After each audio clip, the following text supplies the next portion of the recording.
సమూయేలు రెండవ గ్రంథం 24వ అధ్యాయం 21వ వచనాన్ని మనం చదువుకుందాం. దావీదు ఈ తెగులు మనుషులకు తగలకుండా నిలిచిపోవునట్లు యెహోవా నామమున ఒక బలిపీఠము కట్టించుటకై నీ యొద్ద ఈ కళ్ళమును కొనవలెనని వచ్చితినెను. దేవుని బిడ్డలారా, ఈరోజు దేవుడు ఈ వాక్యం ద్వారా మనతో మాట్లాడాలని ఆశపడుతున్నాడు. ఈ తెగులు మనుష్యులకు తగలకుండా నిలిచిపోవునట్లు ఈరోజు దేవుడు మనతో మాట్లాడేటువంటి మాట ఏంటంటే, మనకు వ్యతిరేకమైన కార్యాలు నిలిచిపోవాలంటే మనం చేయవలసినటువంటి కార్యాలు ఏంటివి? మనకు వ్యతిరేకంగా మనుషులు వ్యతిరేకంగా కొన్ని సందర్భాల్లో నిలబడతారు, లేదా వ్యాధులు మనకు వ్యతిరేకంగా వస్తాయి, లేకపోతే అధికారులు మనకు వ్యతిరేకంగా వస్తారు, లేకపోతే సాతాను శక్తులు వ్యక్తులు మనకు వ్యతిరేకంగా ఉంటాయి. కాబట్టి మనకు వ్యతిరేకమైన కార్యాలు నిలిచిపోవాలి అంటే ఏం చేయాలి? 7 రోజులు ఉపవాస ప్రార్థన చేశాం కాబట్టి ఇక నిలిచిపోతాయి. కానీ సాతాను ఎలాంటి వాడు తెలుసా?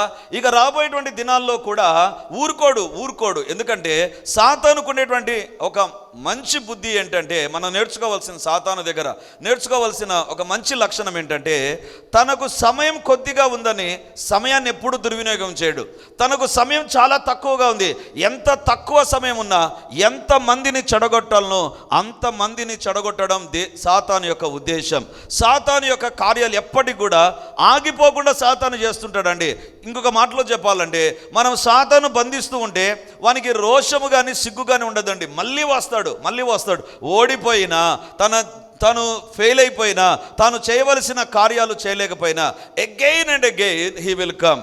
కాబట్టి దేవుడు ఈరోజు మనతో మాట్లాడుతుంటున్నాడు. మనకు వ్యతిరేకమైన కార్యాలు నిలిచిపోవాలి అంటే, మనకు వ్యతిరేకమైన సాతాను కార్యాలు నిలిచిపోవాలి అంటే ఏం చేయాలి? ఈరోజు దేవుని యొక్క వాక్యంలోంచి మనం చూడబోతుంటున్నాం. మనం ఇంతవరకు చదువుకున్నటువంటి సమూయేలు 2వ గ్రంథం 24వ అధ్యాయం 1-21 వచనాలు చదివితే చూడాల్సిన పని లేదు, నా వైపు చూడండి. అక్కడ గమనిస్తే దావీదు ఒక కార్యం చేశాడండి. ఏంటంటే, జనాభాను లెక్కించాలి అనుకున్నాడు. జనాభాను లెక్కించే తను ఆ యొక్క కార్యాన్ని కొన్ని నెలల పాటు జరిగించాడండి. కొన్ని నెలల పాటు జనాభా లెక్కలను అతడు తీసుకోవడం ప్రారంభించాడు. అంటే తన రాజ్యంలో తాను ఎక్కడెక్కడ పరిపాలన చేస్తున్నాడో ఆ పరిపాలన ఏరియాస్లో ఎక్కడెక్కడ ఎంతమంది ఉన్నారో తెలుసుకోవాలని ఆశపడి ఏం చేశాడంటే, జనాభా లెక్కలు చేశాడు, జనాభాను లెక్కించాడు. జనాభాను ఎప్పుడైతే దావీదు లెక్కించాడో దేవుడు ఏమన్నాడు తెలుసా? దావీదు, నువ్వు పాపం చేశావు అన్నాడు. జనాభా లెక్కించడం పాపమా? ప్రతి సంవత్సరం జనాభా లెక్కలు అనేటువంటివి ఉంటాయి. ప్రతి దేశంలో కూడా జనాభా లెక్కలు అనేటువంటివి ఉంటాయి. లెక్కించడం తప్పు కాదు కదా. మనకు ఎన్ని చీరలు ఉన్నాయని లెక్కిస్తాం, అదేమన్నా తప్ప? ఎన్ని మార్కులు వచ్చాయని ఆన్సర్ స్క్రిప్ట్ చూస్తాం, అదేమన్నా తప్ప? ఎంత జీతం పెరిగింది అని మనం చూసుకుంటాం, అదేమన్నా తప్ప?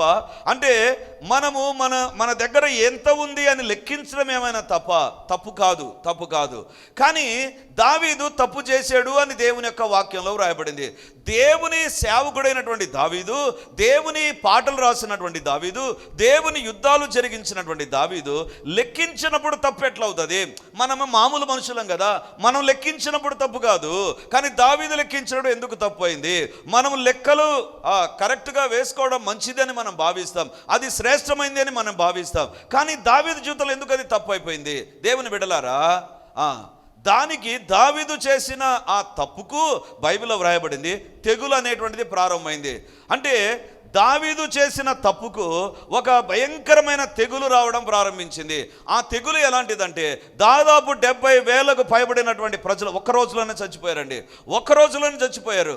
దేవుని బిడ్డలారా, అంటే దేవునికి వ్యతిరేకమైన కార్యాలు మనం ఏమి చేసినా ఎప్పుడు జరిగినా గుర్తుంచుకోండి, దానికి ఒక శిక్ష అనేటువంటిది ఉంటుంది. When we knowingly or unknowingly commit any sin, ఏ తప్పు మనం చేసినా కూడా ఆ తప్పుకు ఖచ్చితంగా ఒక శిక్ష అనేటువంటిది ఉంటుంది. మీరు అనవచ్చు, మరి దావీదు జనాభా లెక్కించడం తప్ప అంటే తప్పు కాదు అని మామూలుగా మనకు అనిపిస్తుంది. కానీ వాక్యానుసారంగా చూస్తే అది తప్పే. ఎందుకు తప్పు అంటే 2 కారణాలు చెప్తాను. ఒకటి నిర్గమకాండం 30వ అధ్యాయం 11వ వచనాన్ని మనం చూద్దాం. మరియు యెహోవా మోషేతో ఇట్లనెను, నీవు ఇశ్రాయేలీయులను లెక్కింపవలెను. వారు లెక్కింపబడు వేలకు ప్రతివాడు యెహోవాకు తన ప్రాణ పరిక్రయము ధనము నిచ్చుకొనవలెను. అలాగు చేసిన ఎడల నీవు వారిని లెక్కించినప్పుడు వారిలో ఏ తెగులును పుట్టదు. లెక్కించడం అనేటువంటి దానికి కూడా ధర్మశాస్త్రంలో దేవుడు ఒక కండిషన్ పెట్టాడు. ఏంటి ఆ కండిషన్ అంటే, అది ఏంటంటే జనాభా లెక్కలు ఒకవేళ సేకరిస్తే దేవుని యొక్క వాక్యంలో నిర్గమ 30:11 ఉంటుంది. యెహోవా మోషేతో ఇట్లా నీవు ఇశ్రాయేలులను లెక్కింపవలెను, వారు లెక్కింపబడు వేలకు ప్రతివాడు యెహోవాకు తన ప్రాణ పరిక్రయ ధనము నిచ్చుకొనవలెను. లెక్కించేటువంటి సమయంలో ప్రతి వ్యక్తి కొంచెం డబ్బును దేవునికి సమర్పించాలి. అది ఎందుకు పెట్టాడు అనేటువంటిది తర్వాత మీరు ఇంటికి వెళ్ళి చదవండి, మీకు దేవుని యొక్క వాక్యంలో మీకు తెలియజేస్తుంది. కానీ సమయం లేదు కాబట్టి ఒక మాట చెప్తారు. లెక్కించేటువంటి దానికి ఒక పద్ధతి పెట్టాడు దేవుడు. దావీదు ఆ పద్ధతిని ఫాలో కాలేదండి. అంటే ఒక మాటలో చెప్పాలంటే, ఇలా నువ్వు చేయాలి అనుకుంటే వాక్యంలో ఇలా ఉంది, అందుకే నువ్వు ఇలా చేయాలి అని దేవుని యొక్క వాక్యంలో ధర్మశాస్త్రంలో ఎప్పుడో వ్రాయబడిందండి. కానీ దేవుడు అతన్ని లెక్కించమని చెప్తే దేవుని యొక్క వాక్యంలో వ్రాయబడింది, అతడు వాక్యానుసారంగా చేయలేదు, వాక్యానుసారంగా ముందుకెళ్ళలేదు, వాక్యానుసారంగా జనాభా లెక్కాచారాలు వేయలేదు. దేవుని బిడ్డలారా గుర్తుంచుకుందాం, మన జీవితంలో మనం ఏది చేసినా ఎవరైనా మిమ్మల్ని ఇది చేయమని చెప్తారా, అది వాక్యంలో ఉందా లేదా, అది వాక్యానుసారమా లేదా ఆలోచించమని కోరుతున్నాను. ఏది కూడా తొందరపడి చేయవద్దు. ఏది కూడా నాకు తెలుసు కదా, ఇంతకుముందు చేశాను కదా అని తొందరపాటుతో చేయవద్దు. దేవుని బిడ్డగా నీకు తెలుసుకోవలసిన ప్రాముఖ్యమైన విషయం ఏంటంటే, whenever you want to do anything always cross check with the word of God. నువ్వు చేయవలసిన ప్రతి దానిని కూడా వాక్యములో ఇది చేయవచ్చా చేయకూడదా అనేటువంటి దాని దగ్గర ఆగి ఆలోచించి ఆ తర్వాత ముందుకెళ్ళాలి. అంతేగాని నాకు తెలుసు కదా అనేటువంటి తలంపుతో మీరు ఎట్టి పరిస్థితుల్లో ముందుకెళ్ళవద్దు.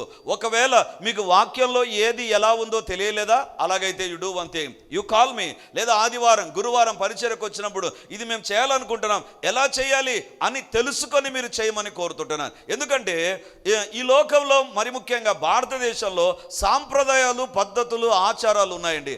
అవి చాలా సందర్భాలలో 100% ఆచారాలు, సాంప్రదాయాలు అన్నీ కూడా ఎక్కడో ఒక చోట ఒక పాపానికి, ఒక దేవతకు, ఒక దేవునికి లింక్ చేయబడి ఉంటాయండి.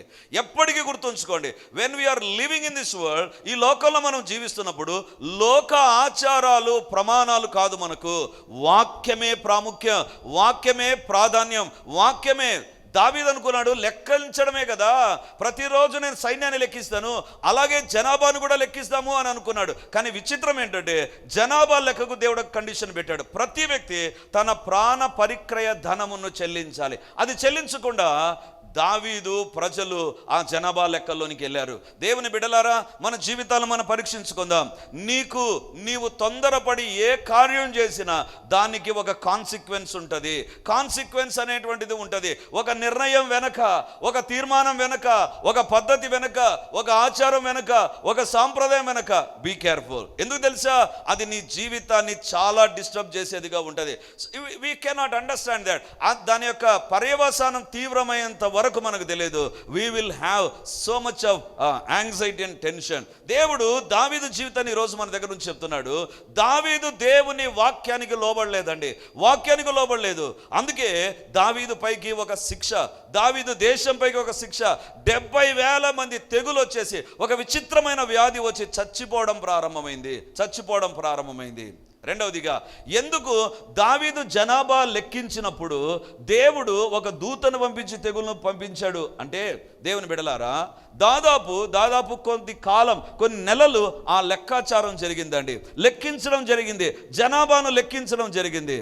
జనాభాను లెక్కిస్తే దావీదు అనుకున్నాడు, నా దేశంలో ఇంతమంది ప్రజలు ఉండడానికి కారణం నేనే కదా, నా దగ్గర ఉండేటువంటిదే కదా, నా టాలెంటే కదా, నేను రాజున అయిన తర్వాతనే కదా జనాభా ఇంత పెరిగింది, ఇంత అభివృద్ధి చెందింది, ఇంతగా దేశం వర్ధిల్లింది, ఇంతగా దేశం క్షేమంగా ఉంది అని he began to think about himself in a greater manner. తన గురించి తాను గొప్పగా చెప్పుకోవడం ప్రారంభమైంది, తనను గురించి గొప్పగా అనుకోవడం ప్రారంభమైంది. వాక్యాన్ని వింటున్నటువంటి దేవుని బిడ్డలారా జాగ్రత్తగా వినండి. నీ జీవితంలో సాతాను కార్యాలకు మొదటి కారణం ఏంటంటే వాక్యానికి వ్యతిరేకంగా వెళ్ళడం. రెండవదిగా లోపల ఉండేటువంటి గర్వం. ఏదో ఒక విషయంలో గర్విస్తుంటాం. నేను చేశాను ఇది, నన్ను బట్టి కలిగింది, నా జీవితంలో ఇది జరిగింది, ఐ హ్యావ్ డన్ దిస్, నేను సాధించాను ఇది, నేను పొందుకున్నాను ఇది. ఎక్కడో ఒక చోట గర్వం నీలో ప్రవేశించిందా? గుర్తుంచుకో, సాతానుకు నువ్వు తలుపు తెరిచినట్లే. సాతానుకు తలుపు తెరిచినట్లయితే అంతే. ఒకవేళ ఉపవాసం ఉన్నాము అనేటువంటి గర్వం ఏదన్నా వచ్చిందా? లేదా 7 రోజులు ఉన్నాను, లేదా ఎప్పుడు ఉండలేదు, ఈసారి ఉన్నాను కాబట్టి ఐఎమ్ సంథింగ్ డిఫరెంట్ అని అనుకోవద్దు. బైబిల్లో 40 రోజులు ఉపవాసం ఉన్నటువంటి మోషే ఉన్నాడండి. ఆహారము నీళ్లు లేకుండా ఉపవాసం ఉన్నారు వాళ్ళు. మనము నీళ్లు తీసుకుంటున్నాం, ఆకలినప్పుడు ఇంకొక డ్రింక్ తీసుకుంటాం. కొంతమంది అయితే వారి యొక్క అనారోగ్యాన్ని బట్టి కేవలము నాన్ వెజిటేరియన్కి దూరం అయ్యారు. మిగతాంతా తిన్నారు. నేను ఎందుకు చెప్తున్నానంటే బైబిల్లో ఉండేటువంటి ఉపవాస పద్ధతిలో చాలామంది మోస్ట్ సక్సెస్ఫుల్గా ఉన్నారు. వాళ్ళకంటే మనం చాలా తక్కువగా ఉన్నాం. అది మనం గుర్తించుకొని గర్వించకూడదు. ఇంకా నా జీవితంలో నేను ముందుకెళ్ళాలి. దేవుని బిడ్డలారా, ఒక మనిషి జీవితంలో ఎప్పుడైతే గర్వం వస్తుందో, మెల్లిగా ఏదో ఒక దాని విషయంలో హెచ్చింపు కలుగుతుందో, ఏదో ఒక దాంట్లో మన జీవితాల్లో మనం పొంగులోని వెళ్ళిపోతాము. నేను ఇది చేశాను, నేను ప్రార్థన చేశాను, నేను దేవునికి ఇచ్చాను, దేవుని నామందు నేను వాడబడ్డాను. No, we should never have that pride in our life. మన జీవితంలో ఎట్టి పరిస్థితుల్లో గర్వము అనేటువంటిది ఉండడానికి వీల్లేదు. ఎట్టి పరిస్థితుల్లో దేని విషయంలో కూడా గర్వించడానికి వీల్లేదు. కొన్ని సందర్భాల్లో గర్వం బయట కనపడుతుంది, కానీ 99% ఎవరికి కనపడదు. లోపల ఉంటుందండి. బైబిల్లో సాతాను కూడా కెరూబుగా ఉన్నప్పుడు అనుకున్నాడంట, నేను దేవునితో సమానంగా ఉంటాను అని తనలో అనుకున్నాడంట. గర్వం ఎప్పటికీ బయట కనపడదు. గర్వానికి ఉండేటువంటి లక్షణం ఏంటంటే లోపల ఉంటుంది. లోపల ఉండి ఎంత డ్యామేజ్ అయినా చేయగలదు. దావీదు, నీ జీవితంలో జనాభా లెక్కించే దగ్గర ఏం తప్పు చేశావు? మొదటిగా నిర్గమాకాండం 30:11 ఉండేటువంటి దేవుని మాటకు అవిధేయత చూపించాడు. రెండవదిగా, when people began to give a number, ఈ ప్రాంతం నుంచి ఇంతమంది ఉన్నారు, ఈ ప్రాంతం నుంచి ఇంతమంది ఉన్నారు, when numbers are coming to him, ఎప్పుడైతే ఆ యొక్క నంబర్స్, ఆ సంఖ్యలు రావడం ప్రారంభించాయో, he began to increase in himself. అతడు తనలో తాను పెరగడం ప్రారంభించాడు. నన్ను బట్టే కదా మా దేశం క్షేమం ఉండేది, నన్ను బట్టే కదా. దేవుని బిడ్డలారా, మన జీవితాల్లో గర్వం అనేటువంటిది ఎట్టి పరిస్థితుల్లో మనకు ఉండడానికి వీల్లేదు. సాతాను యొక్క బలమైన ఆయుధం అది. ఎట్టి పరిస్థితుల్లో మన జీవితాల్లో మనము గర్వంలో ఉండడానికి వీల్లేదు. దావీదు, నీ జీవితంలో తెగులు రావడానికి, 1000 మంది నీ ప్రాంతంలో ఉండే ప్రజలు చనిపోవడానికి కారణం ఏంటి? దావీదు అంటాడు, I disobeyed the word of God. దేవుని వాక్యానికి నేను వ్యతిరేకమైపోయాను. రెండవదిగా, నాలో గర్వం వచ్చింది. ఎప్పుడైతే ఇది జరిగిందో ప్రజలు పిట్టలు రాలినట్టు రాలిపోతున్నారు. ఒకే ఒక రోజు 70,000 మంది చచ్చిపోయారండి. 70,000 మంది. అప్పుడు దావీదుకు అర్థం కాలేదు, దీన్ని ఎట్లా ఆపాలి? రాజుగా నేనేం చేయాలి? ఎలా దీన్ని ఆపకపోతే ఇంకెంతమంది చచ్చిపోతారో, నా దేశం ఖాళీ అయిపోతుందేమో, ఖాళీ రాజ్యానికి నేను రాజుగా ఉండాలనా? అయ్యో, ఏంటి ఇంత దారుణం జరుగుతుంది అని దావీదు ఇక ఏం చేశారంటే ఒకటి ప్రవక్త దగ్గరికి వెళ్ళాడు. ప్రవక్త దగ్గరికి వెళ్ళి ఆ దావీదు అడుగుతున్నాడు. గాదు అనే ప్రవక్త దగ్గరికి వెళ్ళి, అయ్యా ఏం చేయాలి?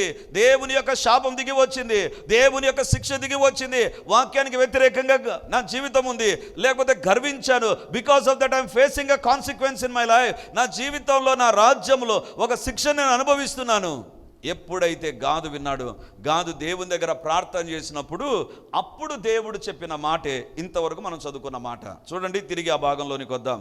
సమూయేలు 2వ గ్రంథం 24వ అధ్యాయం 21వ వచనం. దావీదు, ఈ తెగులు మనుషులకు తగలకుండా నిలిచిపోవునట్లు యెహోవా నామమున ఒక బలిపీఠము కట్టించుటకై నీ యొద్ద ఈ కళ్ళమును కొనవలెనని వచ్చితినెను. దావీదు ఎప్పుడైతే గాదు ప్రవక్త దగ్గరికి వెళ్ళి అడిగాడు, అయ్యా దేవుని యొక్క తెగులు ప్రారంభమైంది, 1000 మంది చచ్చిపోతుంటున్నారు, కాబట్టి ఏం చెయ్యాలి అనేటువంటి పరిస్థితిలో దావీదు గాదు దగ్గరికి వెళ్ళినప్పుడు గాదు అంటున్నాడు, అయ్యా నువ్వు ఒక బలిపీఠమును కట్టు. You have to construct an altar. నువ్వు ఒక బలిపీఠమును కట్టు. ఈ తెగులు మనుషులకు తగలకుండా నిలిచిపోవునట్లు యెహోవా నామమున ఒక బలిపీఠమును కట్టించుటకై. నాకు పొలం ఇమ్మని ఒక వ్యక్తిని అడుగుతున్నాడు. ఒక వ్యక్తి దగ్గరికి పోయి అడుగుతున్నాడు, అయ్యా నాకు ఒక బలిపీఠం కట్టడానికి ఒక పొలం కావాలి, ఈ పొలం కావాలి. అర్నోను అనే కళ్ళం దగ్గరికి వెళ్ళి ఆ ఓనర్ దగ్గరికి వెళ్ళి అడుగుతుంటున్నాడు, ఈ తెగులు నిలిచిపోవాలంటే సాతాను కార్యాలు నిలిచిపోవాలంటే, దేవుని కార్యాలు ప్రారంభం కావాలంటే, దేవుని కోపం చల్లారాలంటే, దేవుడు శాంతించాలంటే, దేవుని కోపము ఆగిపోవాలంటే నేను ఒక బలిపీఠాన్ని కట్టాలి, బలిపీఠాన్ని కట్టాలి. ఈరోజు దేవుడు మనతో మాట్లాడుతుంటున్నాడు. సాతాను కార్యాలు మన జీవితాల్లో నిలిచిపోవాలి అంటే, మనకు వ్యతిరేకమైన ప్రతి సాతాను కార్యము నిలిచిపోవాలి అంటే, ఈరోజు దేవుడు అడుగుతుంటున్నాడు, ప్రతిరోజు నువ్వు ఒక బలిపీఠాన్ని కట్టాలి. హల్లెలూయా. ప్రతిరోజు ఒక బలిపీఠాన్ని నువ్వు కట్టాలి. దేవుని బిడ్డలారా, బైబిల్ గ్రంథంలో చూస్తే ప్రజలు పాత నిబంధనలో ఎప్పుడో ఒకసారి బలిపీఠాన్ని కట్టారు. కానీ ఈరోజు నీతో నాతో దేవుడు మాట్లాడు, everyday you have to construct an alter. దేవునికి ఒక బలిపీఠాన్ని నువ్వు కట్టాలి. ఒక తల్లిగా, ఒక తండ్రిగా, ఒక కుమారునిగా, బాధ్యత కలిగిన వ్యక్తిగా, దేవుని సేవలో వాడబడేటువంటి వ్యక్తిగా నీ జీవితంలో ప్రతిరోజు ఉండవలసిన అనుభవం ఏంటిదంటే, 7 రోజులు ఉపవాస ప్రార్థన అయిపోయిన సందర్భంలో ఇంకేం లేదు, 7 రోజులు ప్రార్థన చేశారు కదా, ఇంకేం ప్రార్థన చేయొద్దు, నీ కామ్గా ఉండిపో, అన్ని నేను చూసుకుంటానని దేవుడు చెప్పడంలా. దేవుడు అంటున్నాడు, 7 రోజులకు 7 వాగ్దానాలు ఇచ్చాను, 7 రోజులకు 7 శ్రేష్టమైన సందేశాలు ఇచ్చారు, అది నెరవేర్చబడతాయి. కానీ అంత మాత్రాన నువ్వు ఆగిపోవద్దు. Every day you have to rise up an altar. ప్రతిరోజు ఒక ఆల్టర్ను నిర్మించాలి, బలిపీఠాన్ని నిర్మించాలి. దేవుడు కోరుతున్నటువంటి మాట, బలిపీఠం కట్టబడాలి. దావీదు, బలిపీఠం కట్టబడకపోతే ఈ తెగులు ఆగిపోదు, సాతాను యొక్క దాడి ఆగిపోదు, సాతాను కార్యాలు ఆగిపోవు, లేకపోతే నువ్వు చేసిన పాపపు శిక్ష ఆగిపోదు. నువ్వు చేసిన పాపానికి శిక్ష నిలిచిపోవాలి అంటే బలిపీఠాన్ని కట్టాలి. ఈరోజు నీ ఇంటిలో నీకు అనిపిస్తుందేమో, అయ్యో నా కుటుంబంలో సాతాను కార్యాలు ఉన్నాయి, నా యొక్క ఉద్యోగంలో సాతాను కార్యాలు ఉన్నాయి, లేకపోతే నా పిల్లల విషయంలో సాతాను కార్యాలు ఉన్నాయి, నా అనారోగ్య విషయంలో సాతాను కార్యాలు ఉన్నాయి. దేవుడు అంటున్నాడు, బలిపీఠాన్ని కట్టు. దేవుడు చెప్పే మాట, పుల్పిట్ కాదు కట్టమనింది, బలిపీఠాన్ని కట్టమని. పుల్పిట్ వేరు, బలిపీఠం వేరు. బలిపీఠం వేరు. పుల్పిట్ అంటే ఇదిగో నేను నిలబడినటువంటి స్థలం, ఒక ఎత్తైన ప్రదేశం, అందరికీ కనపడడానికి ఉండేటువంటి ఒక స్టేజ్ని we call it as a pulpit. కానీ దేవుడు అంటున్నాడు, పుల్పిట్ కాదు నువ్వు కట్టాల్సింది, బలిపీఠాన్ని కట్టాలి. బలిపీఠాన్ని కడితే ఆ తెగులు ఆగిపోతుంది. దేవుని బిడ్డలారా, ఈరోజు దేవుడు మనతో మాట్లాడుతుంటున్నాడు. ఎవరికి జలవిచ్చారంట? ఇది గాదుకొచ్చిన తలంపు కాదు. దేవుడు చెప్తుంటున్నాడు, నీ ఎదుట ఈ తెగులు ఆగిపోవాలి అంటే, దావీదు నువ్వు చేసిన తప్పుకు వచ్చిన శిక్షకు ఈ తెగులు ఆగిపోవాలి అంటే నువ్వు చేయాల్సిన పని ఏంటి తెలుసా? దేవుడు చెప్పినటువంటి మాట, యెహోవా వాక్కు గాదునకు ప్రత్యక్షమై ఇలాగ సెలవిచ్చాను. ఏంటి? బలిపీఠాన్ని కట్టమని చెప్పు. దేవుని బిడ్డలారా, ఈరోజు దేవుడు ఈ బలిపీఠాన్ని గురించి మనతో కొద్దిసేపు మాట్లాడాలని కోరుతున్నాడు. ప్రతిరోజు నీ జీవితంలో ఉండవలసింది ఈ బలిపీఠపు అనుభవం. బలిపీఠం నీ ఇంటిలో కట్టబడాలి అంటే నీ యొక్క దైనందిన జీవితంలో బలిపీఠం యొక్క అనుభవం గుండా నేను వెళ్ళడం దేవుని యొక్క చిత్తం. జాగ్రత్తగా వాక్యాన్ని వినండి. దేవుని యొక్క వాక్యం చెప్తుంది, ఎప్పుడైతే బలిపీఠం కట్టబడుతుందో, బలిపీఠము పైకి దేవుని యొక్క శక్తి దిగి వస్తుందో ఏం జరుగుతుంది? ఇప్పుడు తిరిగి సమూయేలు 2వ గ్రంథం 24వ అధ్యాయం 25వ వచనం. 2 Samuel chapter 24 verse 25. అక్కడ దావీదు యెహోవా నామమున ఒక బలిపీఠం కట్టించి దహన బలులను సమాధాన బలులను అర్పించెను. యెహోవా దేశము కొరకు చేయబడిన విజ్ఞాపనలను ఆలకింపగా ఆ తెగులు ఆగి ఇశ్రాయేలీయులను విడిచిపోయెను. ఈ బలిపీఠం కట్టిన తర్వాత, బలిపీఠం కట్టడం అంటే ఏ రకంగా ఉంటుందంటే, రాళ్ళన్నీ పేరుస్తారండి. బలిపీఠం కట్టడానికి దేవుడు పెట్టిన కండిషన్ ఏంటి తెలుసా? రాయి మంచిగా నీట్గా కట్ చేసి చచ్చౌకంగా ఉండేటువంటి రాయి, నీట్గా బ్యూటిఫుల్గా ఉండే రాయిని తీసుకోమని దేవుడు చెప్పలే.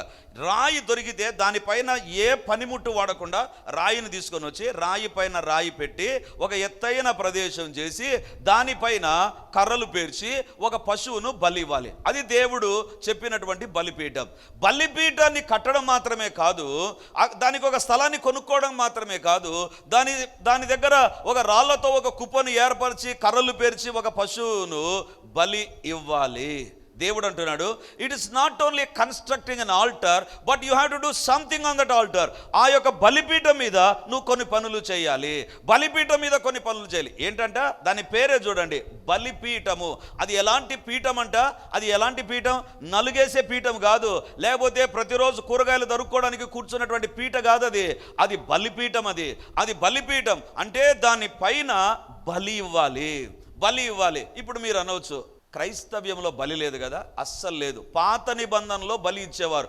గొర్రెలను, మేకలను, ఎడ్లను, పశువులను, తర్వాత పక్షులను బలి ఇచ్చేటువంటి వారు. కానీ ఇప్పుడు మనకు బలి లేదు. కానీ మన దగ్గర దేవుడు ఒక బలిని కోరుతున్నాడు. మనము కూడా ప్రతిరోజు బలిపీఠం అంటే నీవు దేవుని కొరకు నిర్మించవలసినదేదో నీ ఇంటిలో నీవు కుటుంబముగా, వ్యక్తిగతంగా దేవుని దగ్గర మోకరిల్లి నువ్వు ప్రార్థన చేయాలి. అదే బలిపీఠం. దేవుని బిడ్డలారా, బైబిల్లో మనం గమనిస్తే మొదటిగా బలిపీఠాన్ని ఎవరు కట్టారు? నోవహు కట్టాడండి. చూడండి, బైబిల్లో మనం గమనిస్తాం. ఆదికాండం 12వ అధ్యాయం 7-8 వచనాలు. యెహోవా అబ్రహామునకు ప్రత్యక్షమై, నీ సంతానమునకు ఈ దేశమిచ్చేదనని చెప్పగా, అతడు తనకు ప్రత్యక్షమైన యెహోవాకు ఒక బలిపీఠమును కట్టెను.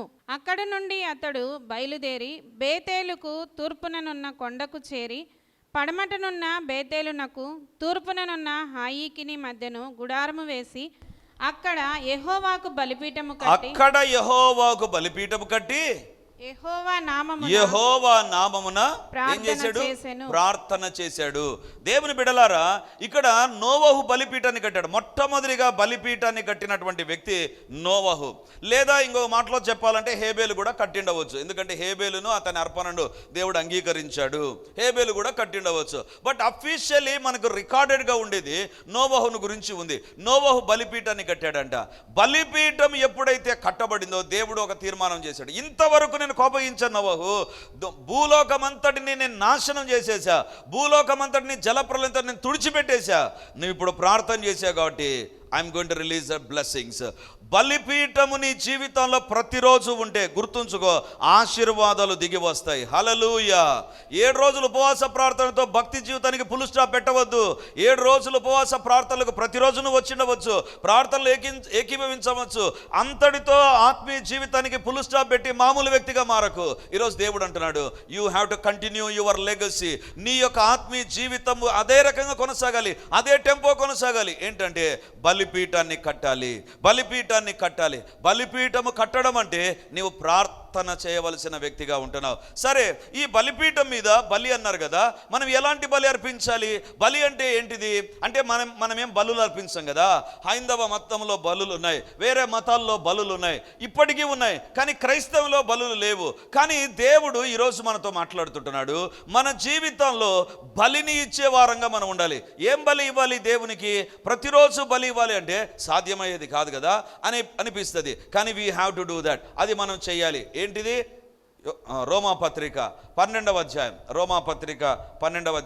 1వ వచనం. కాబట్టి సహోదరులారా, పరిశుద్ధమును దేవునికి అనుకూలమునైన సజీవ యాగముగా మీ శరీరములను ఆయనకు సమర్పించుకొనుడని దేవుని వాత్సల్యమును బట్టి మిమ్మను బతిమాలుకొంచున్నాను. ఇట్టి సేవ మీకు యుక్తమైనది. ఇక్కడ బైబిల్లో మనం చూస్తాం కదా, కాబట్టి సహోదరులారా, పరిశుద్ధమును దేవునికి అనుకూలమైన సజీవ యాగముగా మీ శరీరములను ఆయనకు సమర్పించుకొనుడి. ఏమి సమర్పించాలంట? బలిని సమర్పించమని దేవుడు పాత నిబంధనలో పిలుస్తుంటున్నాడు. కానీ కొత్త నిబంధనలో no need to give animal sacrifice, పశువులను బలిగా ఇవ్వాల్సిన పని లేదు. క్రొత్త నిబంధనలో, పాత నిబంధనలో ఆ పశువులను బలి ఇవ్వాలి. క్రొత్త నిబంధనలో ఏం చేయాలంటే దేవుని యొక్క వాక్యం చెప్తుంది, పరిశుద్ధమును దేవునికి అనుకూలమైన సజీవ యాగముగా మీ శరీరములను ఆయనకు సమర్పించుకొనుడి. ఏం బలి ఇవ్వాలి తెలుసా? ప్రతిరోజు మన శరీరాలు దేవునికి పరిశుద్ధంగా అనుకూలంగా ఉండడమే నిజమైన బలి. ప్రతిరోజు పరిశుద్ధంగా అనుకూలంగా అంటే పరిశుద్ధం ఏంటి, అనుకూలం ఏంటి? పరిశుద్ధంగా ఉంటే సరిపోతుంది కదా. మన అనుకూలం ఏంటి? చాలా సందర్భాలలో పరిశుద్ధంగా జీవించడం మనం అనుకున్నట్టుగా ఉంటుంది, పరిశుద్ధంగా ఉండడం మనం అనుకున్నట్టుగా ఉంటుంది. ఈరోజు బైబిల్ చదివాను, ఈరోజు తలలు వంచి ప్రార్థన చేశాను, ఈరోజు నేను కానుక ఇచ్చాను, ఈరోజు నా దశంభాగం ఇచ్చాను. సో మనం అనుకుంటాం నేను పరిశుద్ధంగా ఉన్నానని. కాదు, అది పరిశుద్ధంగా నువ్వు అనుకునేటువంటిది. కానీ పరిశుద్ధం ఏ రకంగా ఉండాలి తెలుసా? దేవునికి అనుకూలంగా ఉండాలి. It should not be decided by your self. నీ ద్వారా నీ పరిశుద్ధతకు సర్టిఫికెట్ ఇచ్చుకోవద్దు. నీ పరిశుద్ధత దేవునికి అనుకూలమైన పరిశుద్ధంగా ఉండాలి. బలిపీఠం మీద ఏ బలి ఇవ్వాలి తెలుసా?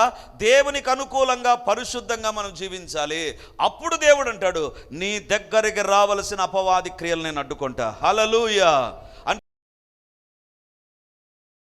దేవుని ఎదుట ప్రార్థన చేద్దాం. హల్లెలూయా, హల్లెలూయా, హల్లెలూయా. గొప్ప దేవానికి వందనాలు తండ్రి. మా జీవితాల్లో వాక్యం అనే అద్దాన్ని మా ఎదుట నిలబెట్టి మేము ఎలాంటి వారమో ఈరోజు మాకు చూపించావు ప్రభువా. దేవా, మేము ఎందుకు సాతాను దాడికి గురవుతున్నామో, సాతాను కార్యాలు జరుగుతున్నాయో, ఆయా వ్యక్తులు, శక్తులు తండ్రి, సాతాను కార్యాలు మా ఇళ్లలో, మా శరీరాల్లో, తన ఉద్యోగాల్లో, వ్యాపారాల్లో, పొలాల్లో తండ్రి జరుగుతున్నాయో ఈరోజు మేము తెలుసుకున్నాం ప్రభువా. ఈ రోజు నుంచి మా బలిపీఠమును మేము కట్టుదుముగాక. ప్రతిరోజు మా బలిపీఠములో మేము కట్టుదుముగాక. దేవా, ప్రతిరోజు పరిశుద్ధతలో నుంచి పరిశుద్ధతలోనికి మేము వెలుదుముగాక. తండ్రి, మా అవయవాల్లో పరిశుద్ధత, మా జీవితంలో పరిశుద్ధత, మా తలంపుల్లో పరిశుద్ధత, మా యొక్క ఉద్యోగాలు, వ్యాపారాల్లో పరిశుద్ధత యేసు నామమందు ఉండునుగాక. తండ్రి, ఇన్ని రోజులు మా యొక్క వ్యర్థమైన జీవితాన్ని మీ సిలువ రక్తమే కడుగునుగాక. ఇది మొదలుకొని ప్రతిరోజు ఒక బలిపీఠం మా ఎదుట ప్రారంభమగునుగాక. ప్రతిరోజు ప్రార్థనలు మా వ్యక్తిగతంగాను కుటుంబ పరంగాను ఉండునుగాక. ప్రతి ఆదివారం, గురువారాల్లో మేము సంఘ ప్రార్థనలో ప్రార్థించునుగాక. తండ్రి, ఉపవాస ప్రార్థనలోనే కాదు నైనా తండ్రి, సంపూర్ణ రాత్రి ప్రార్థనలోనైనా, ఉదయకాలం జూమ్ ప్రేయర్స్ లోనైనా, wherever there is a prayer, దేవా మేము ప్రార్థనలో గడుపుదుముగాక. దేవా, మీరే మాకు సహాయం చేయండి. మా జీవితాలు మీకు అంగీకారముగా మార్చబడునుగాక. ప్రార్థించాలి అనే తృష్ణ, కోరిక, భారము యేసు నామమందు మాలో అత్యధికమవుతూనే ఉండునుగాక. సమయం దొరికినప్పుడల్లా పేతురులాగా, సమయం దొరికినప్పుడల్లా తన ఆది అపోస్తలులు ప్రార్థించినట్టుగా మేము ప్రార్థించుదుముగాక, మేము ప్రార్థించుదుముగాక, మేము ప్రార్థించుదుముగాక. దేవా, ఈ వాక్యం మా హృదయ తలపులలో పదాన్ని పలకల పైన లిఖించండి నాయన. మమ్మల్ని ఎల్లప్పుడూ ప్రేరేపించే వాక్యముగా, సంధించే వాక్యముగా మీరు ఉంచి మహిమను పొందుమని యేసయ్య మహిమ కలిగినటువంటి నామమందు ప్రార్థించి అడిగి పొంది ఉంటున్నాము తండ్రి. ఆమేన్. Praise the Lord. యేసుక్రీస్తు పరిశుద్ధ నామమందు ఈ యొక్క విమోచన గడి అనే టీవీ కార్యక్రమాన్ని వీక్షిస్తున్నటువంటి దేవుని బిడ్డలారా, మీ ఒక్కొక్కరికి నా హృదయపూర్వకమైనటువంటి వందనాలు, శుభములు, ప్రార్థనలు తెలియజేస్తున్నాను. దేవుని యొక్క ఉచితమైన కృపను బట్టి ప్రతి ఆదివారం ఉదయం 9:30 గంటలకు మొదటి ఆరాధన రెడీమర్ చర్చ్లో జరుగుతూ ఉంది. వందలాది మంది ప్రజలు హాజరై దేవుని దీవెనలు పొందుతుంటున్నారు. మీరు కడప చుట్టూ ఉండేటువంటి గ్రామాల్లో ఉండేటువంటి వారైతే, సమీపాన ఉండేటువంటి వారైతే ఆదివారం ఆరాధనకు తప్పకుండా హాజరై దేవుని దీవెనలు మీరు పొందాలని కోరుతుంటున్నాను. మీకోసం ప్రత్యేకంగా దేవుని యొక్క సందేశం, ప్రత్యేకమైన ప్రార్థనలు, వ్యక్తిగతంగా మిమ్మల్ని కలుసుకొని మీ గురించిన విషయాలు తెలుసుకొని ప్రార్థించాలని మేము సిద్ధంగా ఉన్నాం. కాబట్టి ఈ యొక్క రెడీమర్ చర్చ్ కడప నడిబొడ్డున ఉండేటువంటి కోటిరెడ్డి సర్కిల్ దగ్గర నారాయణ కాలేజ్ ఎదురుగా ఉండేటువంటి ఇంతకుముందు ఉన్నటువంటి స్టార్ థియేటర్లో ఇప్పుడు జరుగుతూ ఉంది. కాబట్టి తప్పకుండా ఇతర ప్రాంతాల నుంచి వచ్చే వారికి కూడా బస్ ఫెసిలిటీ కూడా చాలా దగ్గరగానే ఉంటుంది. కాబట్టి తప్పకుండా మీరు మీ కుటుంబాలు హాజరై ఈ వాక్యపు దీవెనలు, ప్రార్థనా శక్తిని, దేవుని యొక్క అద్భుతమైనటువంటి సన్నిధిని ప్రతి ఆదివారం ఉదయం 9:30కు జరిగేటువంటి ఆరాధనలో హాజరై దేవుని దీవెనలు పొందాలని కోరుతూ ఉన్నాను. సాయంత్రం 7 గంటలకు కూడా 2వ ఆరాధన ఉంటుంది. తప్పకుండా ఈ 2 ఆరాధనలకు మీరు హాజరై దేవుని దీవెనలు పొందాలని కోరుతూ ఉంటున్నాను.